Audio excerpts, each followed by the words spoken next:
This is Mezcal.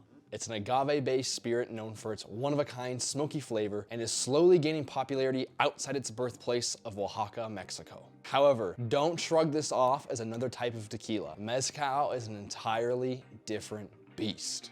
This is personal.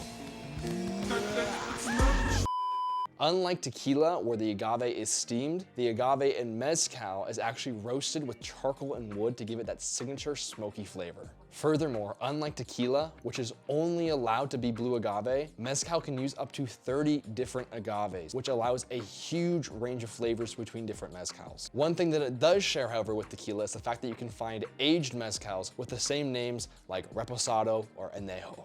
And if you're thinking to yourself, wow, I didn't even know this about tequila. This is some great information. I wish I could have more. Well, lucky for you, I have a video all about tequila. Link in the description. Go check it out. Now, with all that being said, let's get to the best part. How do we drink it? Now, there are two really important things to know when drinking mezcal. How to serve it and what to serve it with.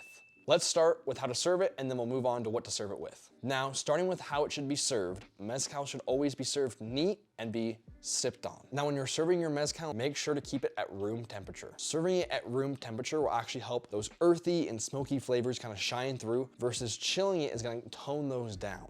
A really good way to wake up and prepare your palate is to give your mezcal a big ol'. Oh yeah. Just like you would smell your first sip of a glass of wine, the same thing goes for mezcal, and if you do this, you're gonna have a much better first sip. Which leads me to my next point. If you can, serve your mezcal in an ikara.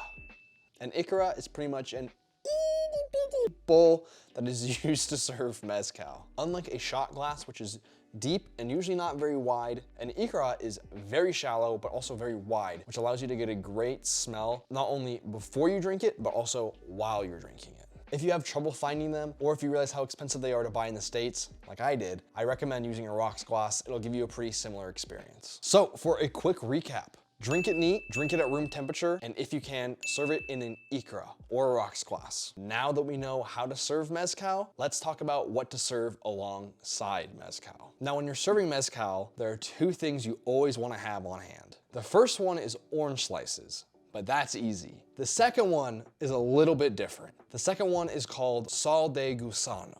And if you don't speak Spanish, that translates into worm salt. It is exactly what it sounds like. And I know you're probably thinking,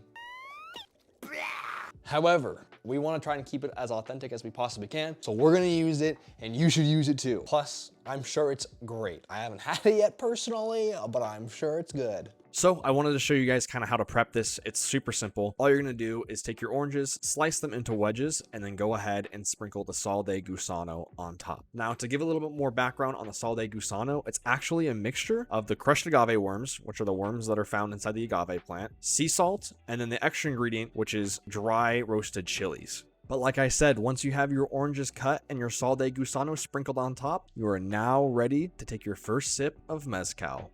All right, we have our whole spread ready to go. We got our orange slices with the worm salt on them. We have our mezcal ready to be sipped on, served at room temperature, and in a wide brimmed glass. So really the only thing left to do is to go ahead and try it out. Remember what I said earlier? Go ahead and give your mezcal a good old whiff.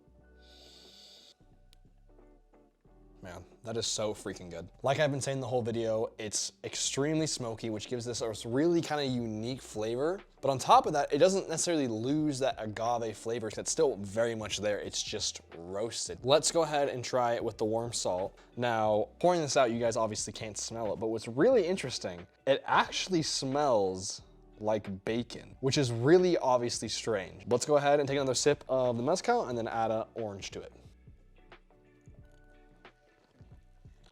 Okay, so it doesn't taste like bacon. It's definitely salty and it's definitely smoky. But besides that, there's a whole other level to it. Maybe it's the worms, maybe I'm tripping. I would probably go maybe a little bit lighter than what I did. A bit too salty for my liking at least. But the flavor is really, really cool. And I think that if you were to, maybe not tell someone you were putting worm salt on their oranges, they wouldn't be grossed out at all. If you were just like, oh, this is a fancy brown salt, they'd be like, oh my God, that's so cool. And then they would have it and they wouldn't know it was worm salt. So yeah, pretty cool. So folks, that is mezcal. Is it better than tequila? Debatable, but treat it as its own beast. Don't clump them together. But anyways, if you guys enjoyed, I would really appreciate it if you guys write me down a comment and let me know what you guys enjoyed, or leave a like, or if you're feeling really fancy, give me a little subscription, baby. That was weird. But with that in mind, thanks for watching, guys, and hopefully I'll see you in the next video. Peace.